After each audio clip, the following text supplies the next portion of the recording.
Hi, and welcome to another edition of Newsmakers, Journal of the Vaccine Year. I'm Jerry Roberts. It is Friday, September 17th. We have a special Mansplaining edition today featuring Josh Molina of Newshawk and SB Talks and Nick Welsh, executive editor of the Santa Barbara Independent. Thanks, fellas, for coming. Let's start with COVID. So, Nick, you got a piece. The hospitals in the county are feeling kind of overwhelmed by all the Delta non-vaccinated people. Is that about the bottom line?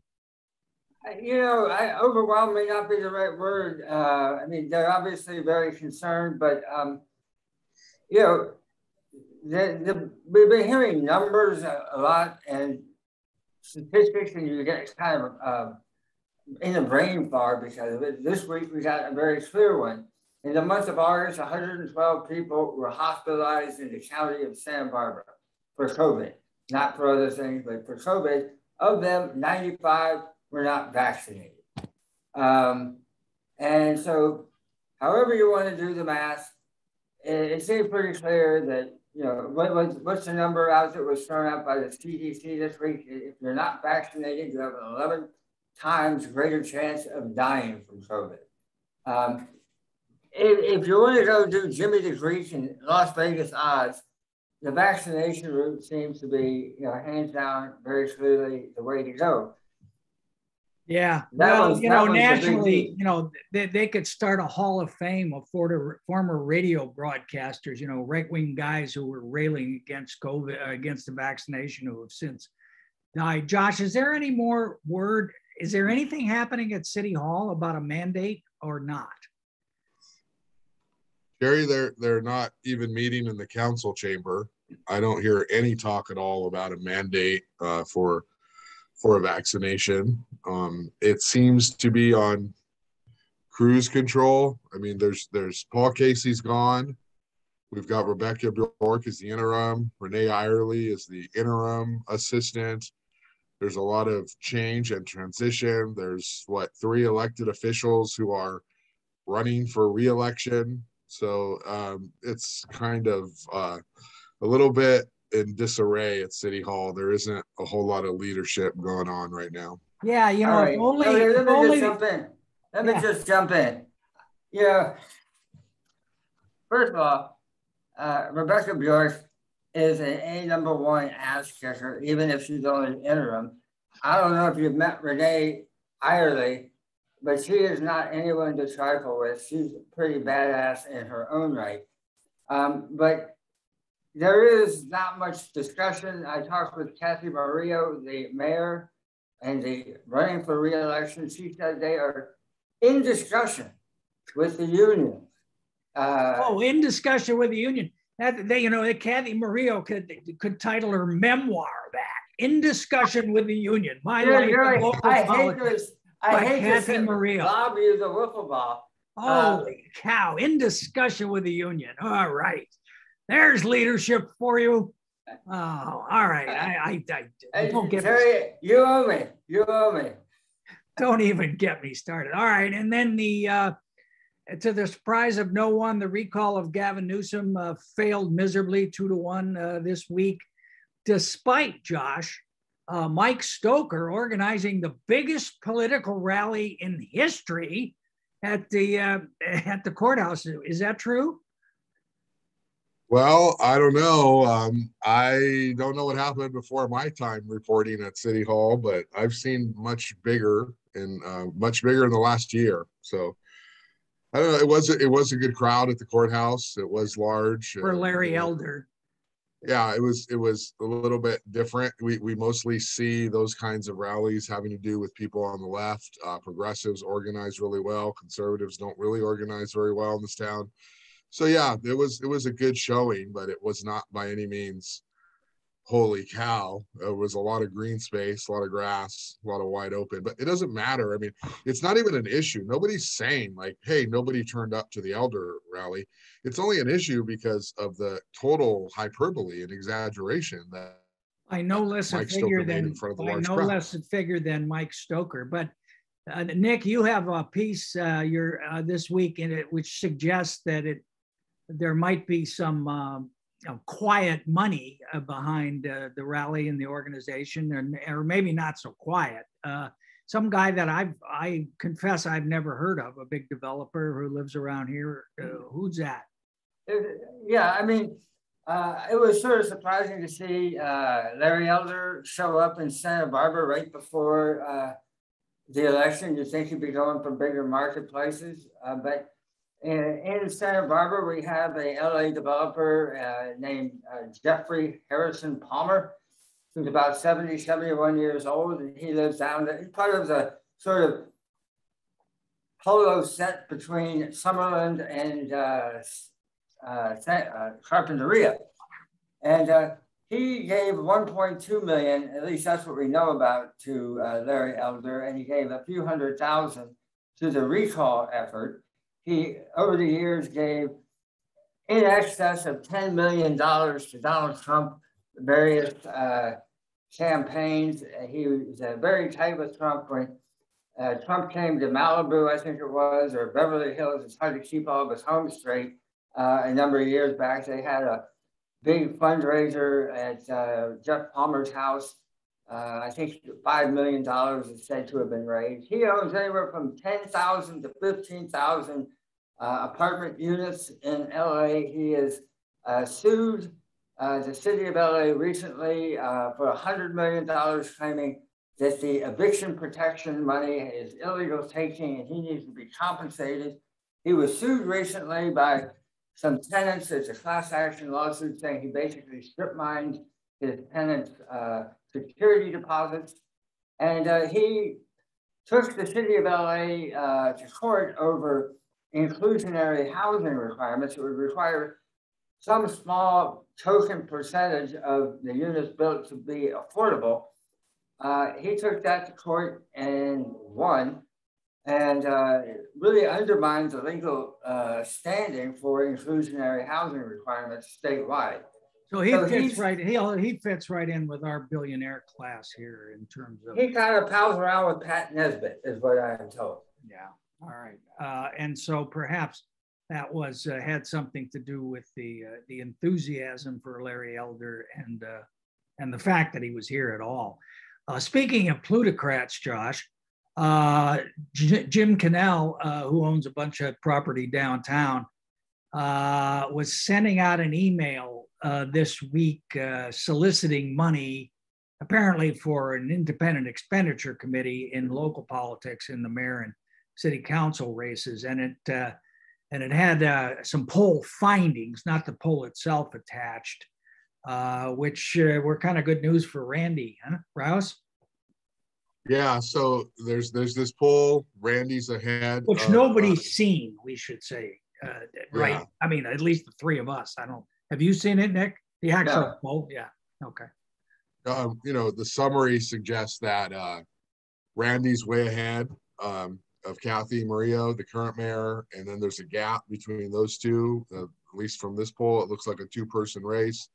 And then after that, you've got James Joyce in third, and then you have Deborah Shorts, surprisingly, in fourth place. You have to look at the source.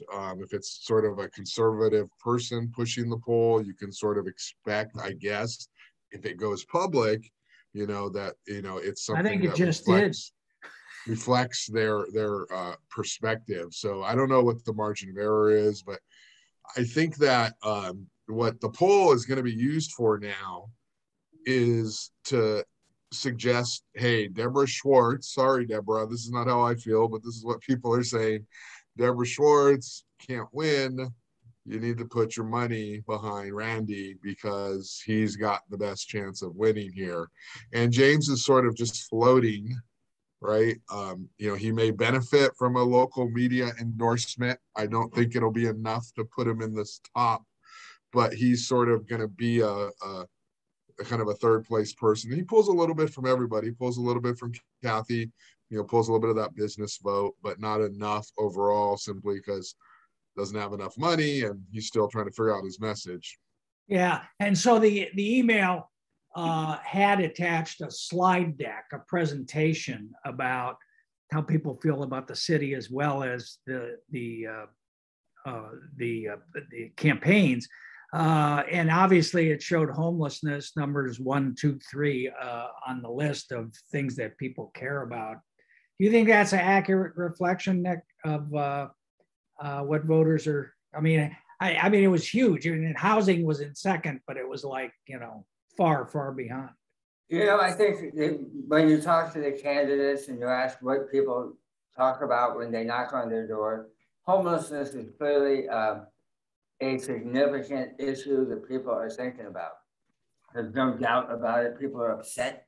But what upset means and how upset is translated into action is a very different thing. Jim Cannell is famous around City Hall. He even will sheepishly acknowledge that his emails are he screams in them. And he bombards people. They're like Molotov cocktails and you stupid morons. And it's all about the homelessness. And he represents the point of view of the business owners who want more police action, want more enforcement, and don't want mollycoddling of the homelessness and don't want more services because it only brings them here. And clearly that is an age-old strategy that people have used. I don't know that it works. I mean, on your debate, you had Barrett Reed, who is running for District 4, who, here's a guy who is a minister who goes into the county jail on a weekly basis as a minister to the prisoners, saying that he is afraid to go downtown with his little baby because of the homeless. It is simply not credible that he actually is afraid. But the fact that he would say that just suggests that this is an old strategy that people have been, it's an old pinata people have been beating a long time, but I don't know it's enough to get you over the top. Yeah. Well, let's. I will say, Barrett's not afraid. Barrett's not afraid of homeless people, but I think the point he's trying to make there is his kids. He doesn't take his kids to the jail. I think that's the point he's trying to make. But I agree with you, Nick. I take my kids downtown. Kid, right? I take my kids downtown, and we deal with it. It's life. It's not something that's going to drive me away. Yeah. So, in terms of Randy, kind of leading substantially in this poll, and there's 7 weeks left or so. We remember in 2017 when Frank Hotchkiss was tied with Cathy in the Newsmakers poll, which came out and kind of galvanized the left to get behind Cathy. I mean, do you see any way that would happen now, Josh? I mean, you got Salud sitting it out, and I guess Monique so far is sitting it out, although I'm not sure about that. But do you think this could have the same kind of effect, or do you just think the conditions are so different? The only people who are going to save and push Cathy up, if indeed the poll is correct, are going to be the young progressives in the Democratic Party who are going to knock on doors and do everything they can, not necessarily for Cathy, but because of the Democratic Party agenda that she represents. She's going to have to rely to that future, because we're in discussions with the unions. Oh, sorry, what? But I do believe that there's a significant amount of people who supported her 4 years ago who are nonplussed by her now and are not going to drop everything in order to rescue her. She's going to have to come out and be more definitive. She's going to have to come out and say, I want this, and here's why. She's still very theatrical. She's coasting. She's just sort of playing the insider game. Oh, I've got all the support from the labor, from the unions, the Democratic Party. I'm just not going to screw up here again. And based off the fact that most people who are registered to vote in Santa Barbara are Democrats, I should win. That's kind of the game she's playing. It's very condescending. It's condescending to Democrats. It's condescending to people who are no party preference, who want to be able to make up their mind on a non-party election. Well, so I think the young progressives are going to have to do everything they can to pull out the vote to ensure that Randy doesn't win. The other thing that strikes me about her message so far is it's totally about the status quo, defending the status quo. We're doing great. We've done as well as we could. The future lies ahead. And she's really not. Okay. let me just sort of play a little devil's advocate here for you. I mean, You're not going to defend Cathy, that, are you?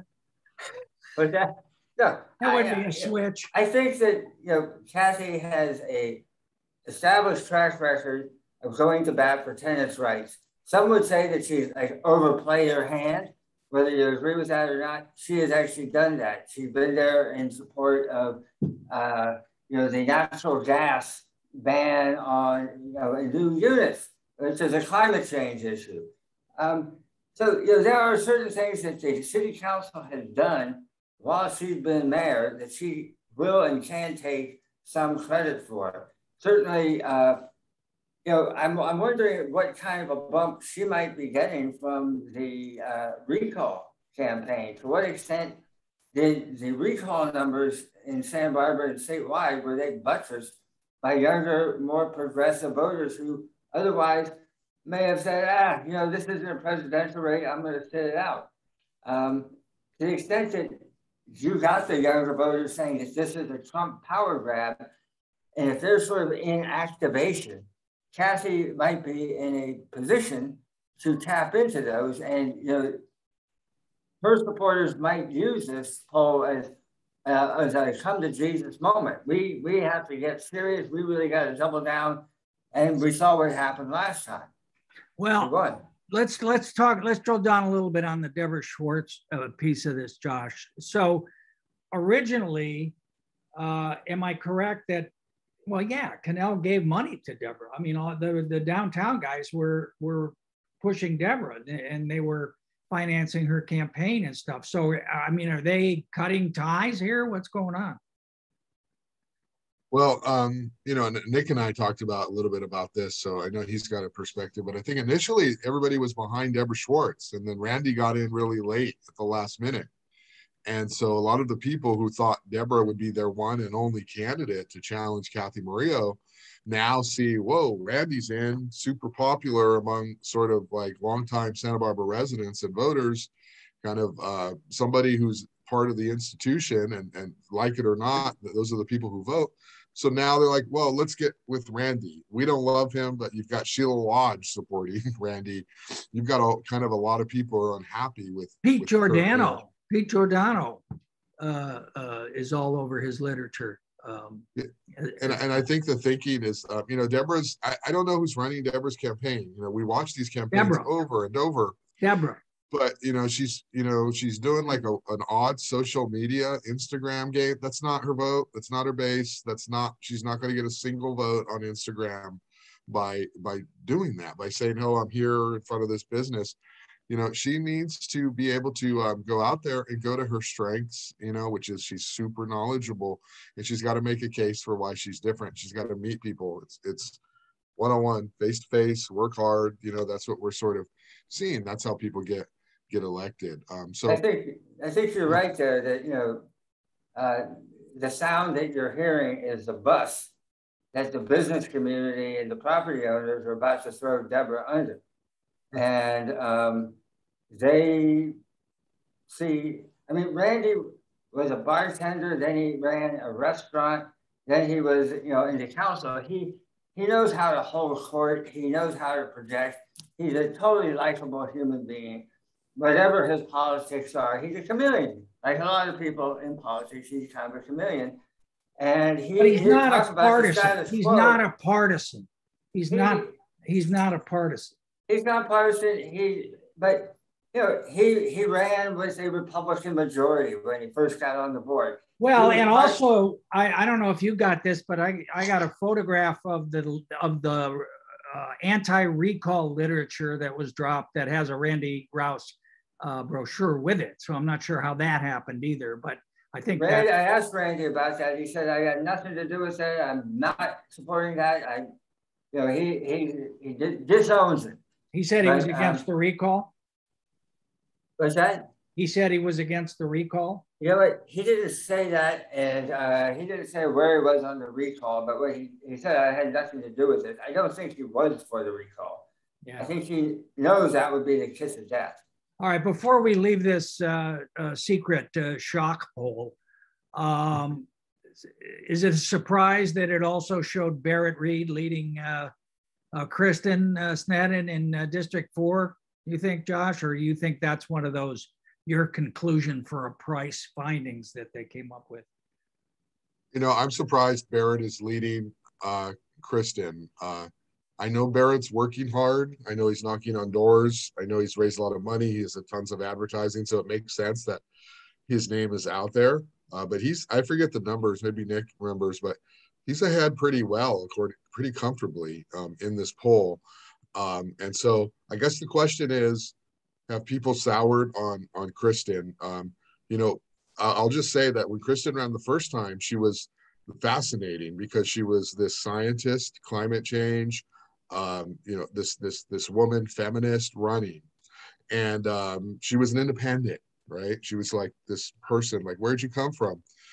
And she's really cozied up with the party more this time. So she's made a change that she didn't need to make last time. And she's a little more cautious this time, you know, in terms of her votes. And, you know, she's taking actions that are a little bit different, you know. She went against the housing project, even though it had 16 affordable units that was on Tuesday, because she thought there were too many that were market rate, you know. And you have that discussion, you have market rate, it opens it up for people to move into there, and it makes other less expensive housing available. So I don't know if people have sort of like soured on her, or if the poll's just nonsense and she's way ahead. And again, we're not endorsing this poll because we haven't seen it, but it's a data point that's interesting to talk about. And, you know, we don't know what the questions were, you know. If you knew that Christian Sneddon was a, you know, socialist, you know, whatever, blah, blah, blah, would you vote for her? You know, so I don't know. And then Megan, anecdotally, go ahead. Sorry, anecdotally, I would say that Kristen's probably ahead by a few percentage points. I mean, that's what my feeling is. Barrett's within striking distance, but Kristen's got to be the favorite. And what about in 6? Megan's leading Nina, but only narrowly. And again, Nina would be the candidate favored by the Canal caucus, correct? Yeah. Nina Johnson being the former assistant city administrator who was running for the city council, and was always sort of regarded by the business community as somebody they could call, and she would take their complaints seriously and not treat them like a bunch of whiny babies. All right. And then Nick, when's your you got a date for the endorsement coming out yet? Early October. Early October. All right. We're going to try to do it. I mean, part of the thing here is I would caution, at this point, aside from us and about 5 other people, who's really paying attention to the city council race? Most people have been paying attention and distracted by the recall to the extent that they're engaged in politics. So while that whole sort of political election infrastructure community has all been mobilized and churning and burning, most people are like, who, what? And it's still not on their radar. But I agree with you about the recall, but I do think that now people will start to tune in. Oh, I think people will, but I'm thinking, I don't know when the questionnaire was asked, and the timing of when it was asked, I think, is highly significant in terms of the results. Yeah. I mean, if you look at Kristen's campaign filing for the first 6 months, it was not even anemic. And it was really like, wow, this is no money. We're going to see those again on the 23rd, I think. So. 23rd. Yeah. You know, I think she is in gear. She's got she represents a grassroots constituency. And she's not who she was 4 years ago, but who is. Well, and the other thing is, I don't know about you guys, but I've heard from a number of women, and again, you know, political activists who felt like in the debate with Barrett that we did, that he banged a little heavy on the keys in terms of, you know, I heard Jerry, you let Barrett beat up on Kristen and you didn't do enough to stop it. That's what I heard. I gave him a platform. There you go. It's your fault, Jerry. Come on. All right. So today, to the surprise of no one, the newly non-recalled governors signed Senate Bills 9 and 10. which are designed to really open up construction housing, make it easier, specifically by basically banning single family zoning anymore. You know, we've asked all the candidates about that. How much of as a practical matter, is that going to happen in Santa Barbara? In other words, they now have the right to put 4 units on any single parcel. You know, and it looks like they're taking away all of local control, but is there a way to, you know, kind of finesse that or push back? What is your sense, Nick? You know, I could sit there and say a whole bunch of stuff. The reality is, I don't know. I know that it is going to change dramatically the way permits are secured in this town. I think for people who believe that it's all, you know, government regulations and the bureaucracy, I think they're going to be sadly disappointed that this isn't going to really create a whole lot of brand new housing. It isn't going to do anything to build affordable housing. There's going to be no restrictions that says if you have 3 or 4 units on your property, any of them are going to be affordable, or whatever that means.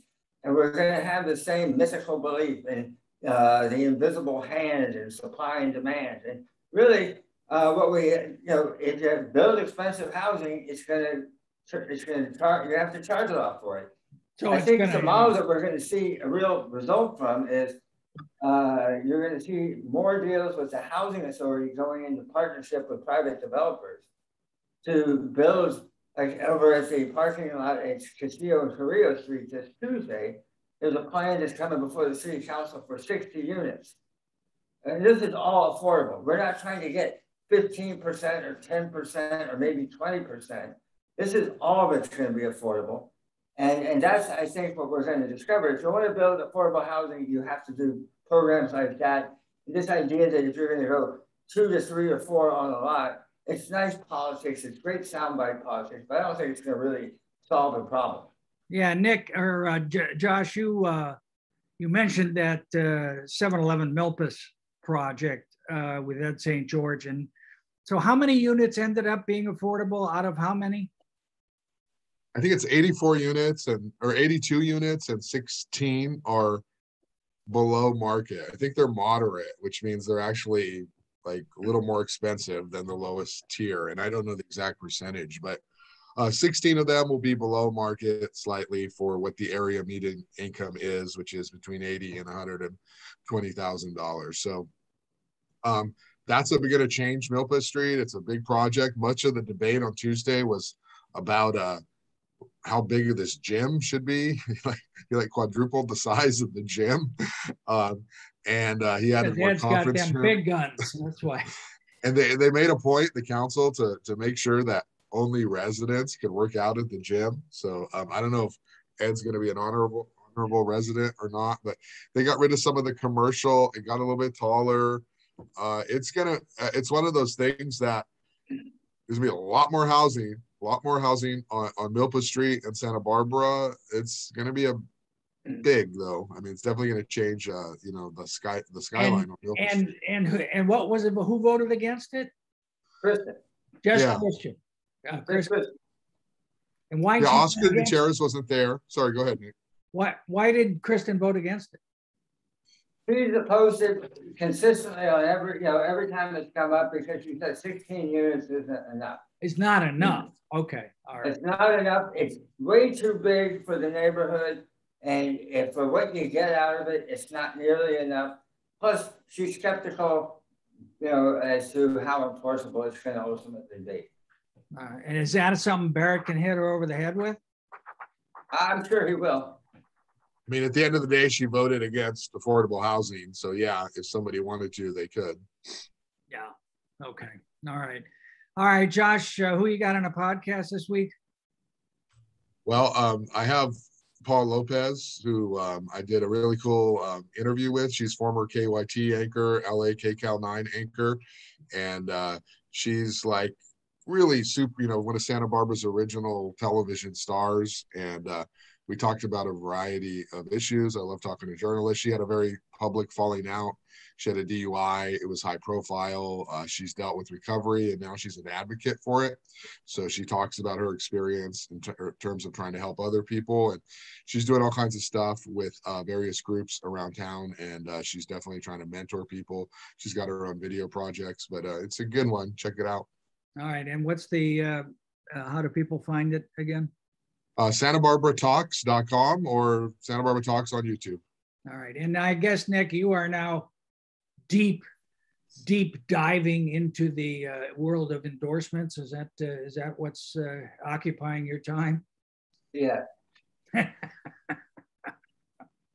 of sounded like you want to endorse Cathy a little bit here, Nick. So no, he's always sounded like. He's always wanted to. I mean, it's like you guys get on this whole roll about doesn't do anything. I mean, Cathy does stand for certain things. She may stand too much for those things. Certainly, like with the unions. I mean, nobody goes to bat harder for the unions than Cathy Murillo, or at least certain unions. Yes, the public employee unions, not not the public safety. She's not so enthralled with the public safety units, but she certainly likes SCA. Are they endorsing? Have they endorsed yet cops and fire? The police have not, and I don't believe the fire will, but I don't know yet. Okay. All right. Well, that's not going to be as big a deal as it used to, I don't suppose, anyway. But yes, it could be. All right. All right, guys. Listen, thanks for taking time on a well, it's clearing up actually on a semi-sunny Friday afternoon, and we will see you all next time on Newsmakers. And go Giants.